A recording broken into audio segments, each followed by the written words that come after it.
Angat na natin yung bucket. So reverse.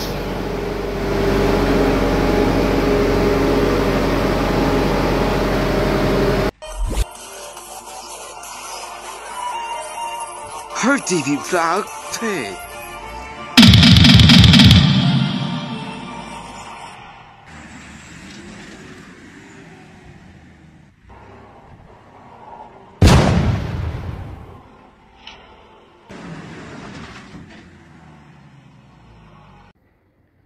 Okay, dumating na yung pyesa natin mga boss.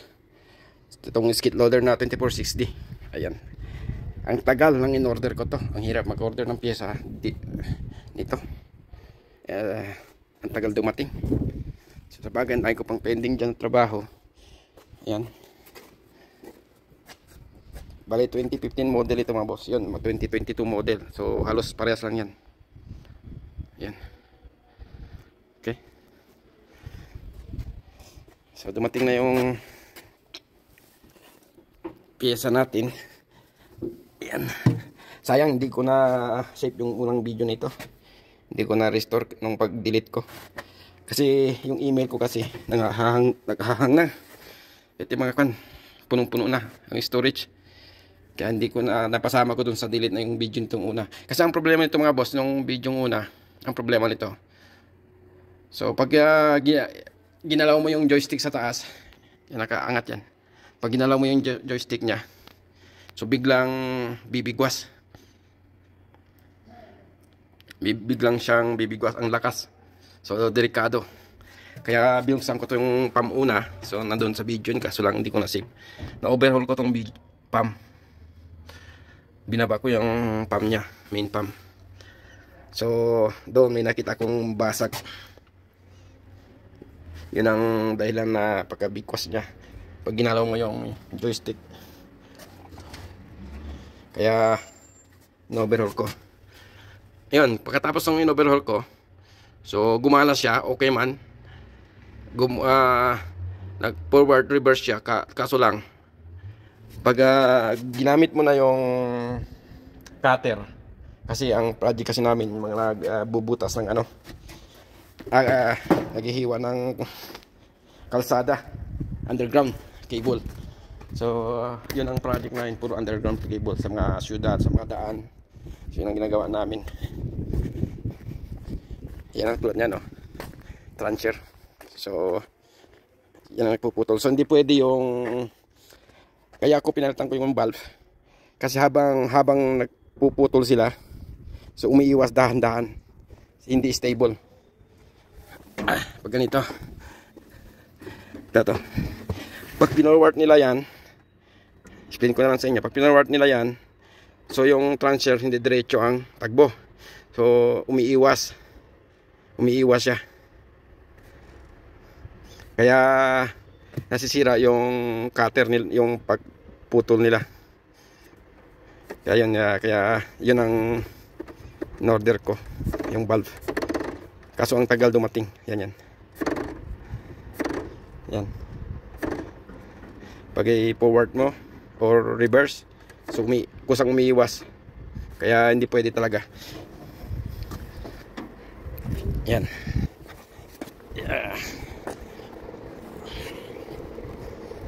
Kaya explain ko na sa inyo, kahit hindi nyo nakita yung video nitong una. Ayan. Para may idea din kayo mga boss. Yung mga may project dyan, may mga skid loader o baguhan man. So ito yung in-order nating pyesa. Ito yung part number nya, valve. Okay. So yan. Bakit ito pinalitan ko? Ang gusto ko naman dito talaga bibilhin, spring. Kaso lang, ayaw ibenta sa akin ng spring lang. Gusto buo. Grabe naman ito. Pambihira. Ay, nako. Negosyo nga naman talaga. So, saan ba dyan ang sira? Bakit yan ang papalitan? So, kung yan, ito yung luma. Yan ang bago. Kita nyo. Ganda ng spring, di ba? So, ito medyo may tabing konti. Pero yung maganda. So, yan ang nagko-control mga boss sa forward reverse. Yung sa bandang loob, yun ang forward. Yung dito sa one by unahan, yun ang reverse. Ito. So kung napapansin nyo mga boss, ayan o, spring nya. Galing yan sa pinakaloob, yung forward nya. Ito na yun. Ito naman ang kailangan ko eh. Sa totoo lang. Yan ang kailangan ko. Pero ayaw ibigay sa akin ng ano, buo daw. No choice. Kaso ang tagal pang dumating. So, madalas to nangyayari sa akin. Lalo pag siguro, bakit kaya nakakaganyan spring? Siguro nung bumigay sa loob, nagkaroon siya ng pressure ng sobra-sobra na ano. Kaya nakaganyan yan. Mabingi ang spring yan. Tataka rin ako kung bakit ganyan. So wala na siya sa alignment. Ayan. So ito yung na-encounter ko mga boss. Kaya kung ginawa nyo yung pump at umiiwas pa rin, so check nyo muna yung ito. Minsan naman nandyan sa solenoid. Ayan. Pero pag solenoid naman talaga, hindi talaga magpa-function. Ang sa kanya, function siya. Kaso lang, umiiwas dahan-dahan. Pero yung una, sobra talaga, nabibigla. Gagalawin mo pa lang yung joystick, kusa na siyang umikot, nagwawala. So yung ang naging problema niya. Okay. So, isalpak ko lang ito. Bali, dalawa lang yung order ko mga boss. Yan. Yung isa reserva ko na lang. Kasi madalas nangyayari kasi ang hirap mag-order nito. Ang tagal dumating. Siguro 2 months na ito bago dumating. Kaya dinalawan na yung opisina para may reserva. Okay? Kasi hindi pwede na tulad niyan na abala na kasi magpuputol. Kasi spare namin ito eh. Pag may sirang isa, dalhin yung isa. Ganun lang ginagawa namin para hindi antalang trabaho. So ngayon, iskabit lang natin to dito. Yung isa kinabit ko na sa loob, pinakamahirap yan, tukutin. Ayan, okay na. So sinare ko to sa inyo mga boss para may idea kayo. Pares lang yung mga boss, pati yung mga modelo, halos pares lang lahat yan. Ayan. So ang madalas ang nangyayari sa akin dito, yung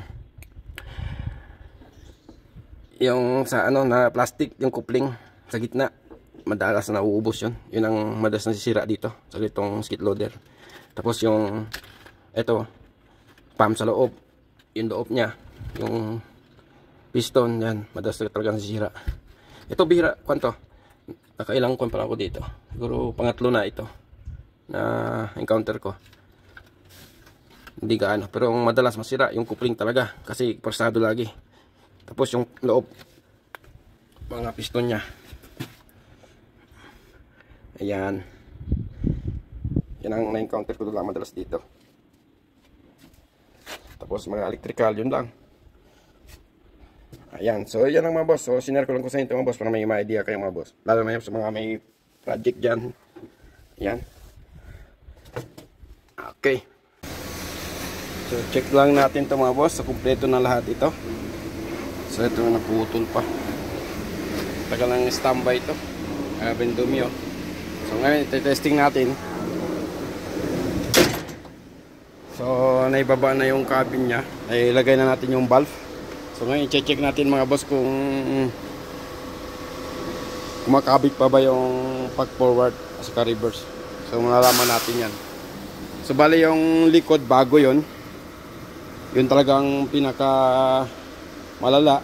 Pero yung sa reverse hindi ko pinilitan, yung forward lang. So kasi mas malakas yung forward kumakabit. So tingnan natin, start natin.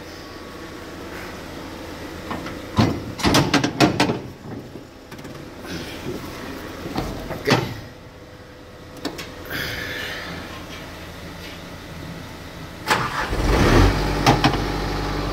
Yan.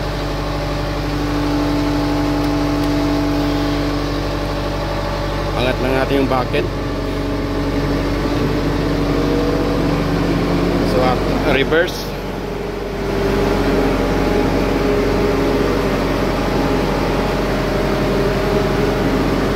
So pakiramdam ko mga boss, medyo okay na to ah. So diretso na yung pagka-reverse nya oh. Dati talaga ang bilis na kumabik. So ngayon tingnan natin forward.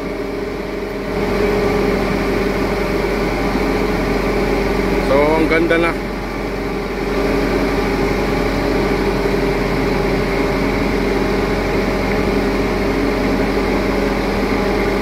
So ang ganda na ng ano niya, takbo.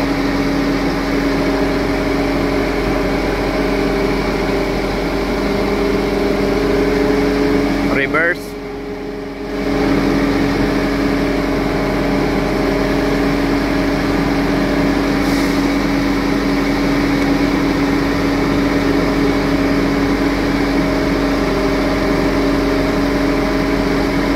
So ayos na mga boss.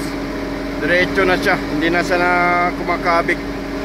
Dati ang lakas ng kabig nito ng ano, kahit reverse at saka lalo na sa forward. Ayun. So alinis lang natin to. Atas pa tayo.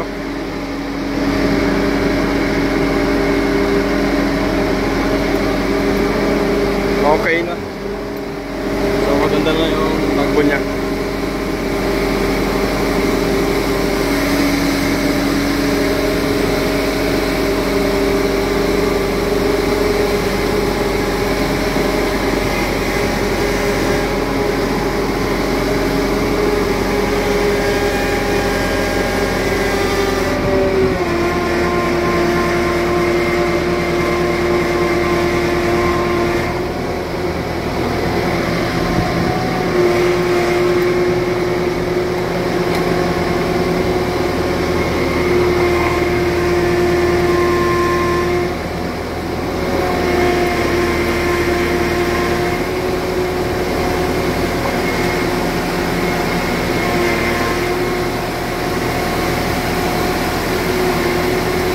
Ayos na mga boss, okay na. Yan. Wala na naging problema.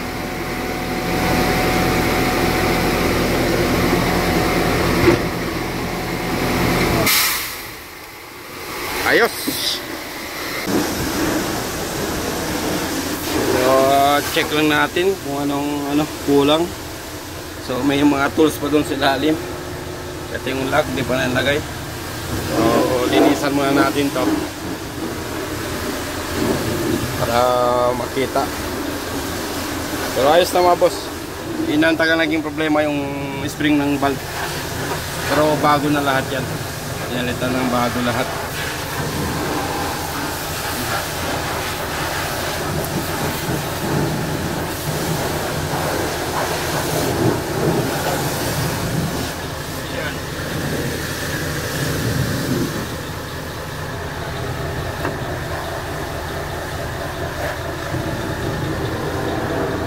Okay, so maraming salamat sa mga boss pagsama. Ayan.